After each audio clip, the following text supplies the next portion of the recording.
ఈరోజు జనసేన పార్టీ అధ్యక్షులు power star Pawan Kalyan గారు నటించినటువంటి హరిహర వీరమల్లు ట్రైలర్ ను ఈ రోజున గుంటూరు బాస్కెట్ ఎలక్స్ లో చూడటం జరిగింది.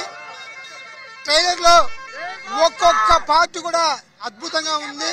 ముఖ్యంగా సినిమా అధర్మం రాజ్యం వెళ్తున్నప్పుడు, నిరంకుశ పరిపాలన సాగుతున్నప్పుడు ప్రజల్ని కాపాడటానికి పుట్టినటువంటి ధర్మాత్ముడి పాత్రలో ఈ రోజున పవన్ కళ్యాణ్ గారు జీవించారని చెప్పాలి. సినీ పరిశ్రమలో ఇప్పటి వరకు ఉన్నటువంటి రికార్డులన్నీ కూడా హరిహర వీరమలతో తుడిచిపెట్టిపోతా ఉన్నాయి.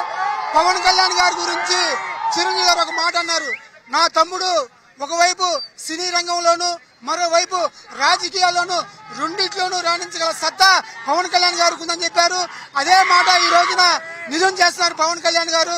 ఎలాగైతే గత 5 సంవత్సరాల పాటు సాగినటువంటి వైసీపీ పాలనని అణగదొక్కి ఈ రోజున కుటుంబ ప్రభుత్వం తాటంలో పవన్ కళ్యాణ్ గారు ముఖ్య పాత్ర వహించి ఈ రోజున రాజకీయాలు ఎట్లా రాణించారో, ఈ రోజున హరిహర వీరమల్లు సినిమా ద్వారా గతంలో 70 సంవత్సరాల సినీ పరిశ్రమలో ఉన్నటువంటి రికార్డులన్నింటి కూడా తుడిచిపెట్టుకునే విధంగా పరిస్థితి. ప్రతి షాట్ లో కూడా పవన్ కళ్యాణ్ గారి యొక్క నట విశ్వరూపం చూస్తూ ఉంటాం. గతంలో ఆయన నటించినటువంటి సినిమాలన్నీ ఒక ఎత్తు, ఈ రోజున హరిహర వీరమల్లులో ఆయన ప్రజల్ని రక్షించే కార్యక్రమంలో ఆయన చేసినటువంటి విన్యాసాలు కానివ్వండి, పాత్రలు కానివ్వండి, ఆ నవ్వుతో నా భవిష్యత్తు పవన్ కళ్యాణ్ గారు ఈ సినిమాతో ఈ సినీ పరిశ్రమలో కొత్త రికార్డు సృష్టించమని తెలియజేస్తా ఉన్నాం. ప్రతి షాట్ కూడా ముఖ్యంగా ఆయన అభిమానులను అలరిస్తా ఉంది.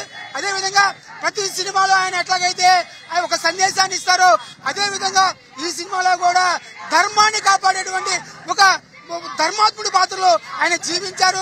ఆ పాత్ర పేరే హరిహర వీరమల్లు.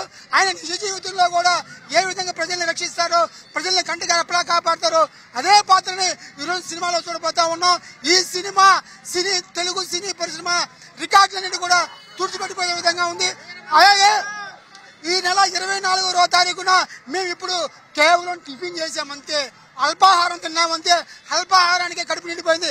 రేపు 24వ తారీఖున చూడబోయేటువంటి హరిహర వీరమల్లు చిత్రం ఆంధ్రప్రదేశ్ రాష్ట్రంలో కాకుండా తెలుగు సినీ వినీలాకాశాన్ని, తెలుగు కీర్తిని ఖండాంతాలు తాపించే విధంగా ఈ సినిమా ఉండిపోతుందని తెలియజేస్తూ అభిమానులందరికీ కూడా ఈ రోజున పండుగ వాతావరణం నెలకొంది. ఈ సందర్భంగా సినీ పరిశ్రమకి, అలాగే డైరెక్టర్లకి, నిర్మాతలకి, ఈ సినిమాకి దర్శకత్వం వహించినటువంటి ప్రతి ఒక్కరికి, సాంకేతిక నిపుణులందరూ కూడా పవన్ కళ్యాణ్ గారి అభిమానుల తరపున, జనసేన పార్టీ తరపున వారికి ఉదయపూర్వక అభినందనలు తెలియజేస్తా ఉన్నాం.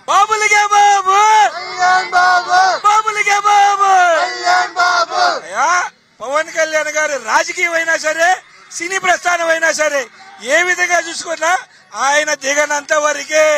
ఆయన దిగిన తర్వాత ఏమి ఉండవు. ఇండస్ట్రీలో రికార్డులన్నీ బదులు రాజకీయంలో ఇప్పటి వరకు చేసిన రాజకీయ నాయకులందరూ బలాదూరు. ఏదైనా సరే కళ్యాణ్ బాబు గారికే చెల్లుబాటు అవుతున్నది, ఒక మెగా ఫ్యామిలీకే చెల్లుబాటు అవుతుంది. జై చిరంజీవి.